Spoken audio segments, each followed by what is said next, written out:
நிராதர பிரபஞ்சோற்பத்தி நிமித்த காரணன் வேதத்தின் நாயகன் வேள்வியின் தாயவன் முறையாகம பொருளவன்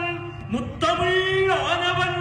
நல்லூர் கம்பசாமியார் பரியேறி வாரா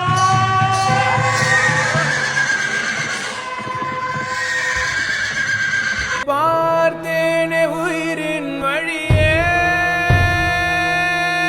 யார் கண்ணும் காணா முகமே கல் என்று நினைத்தேன் உனையே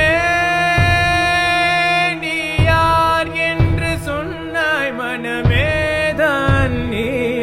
எதில் நீ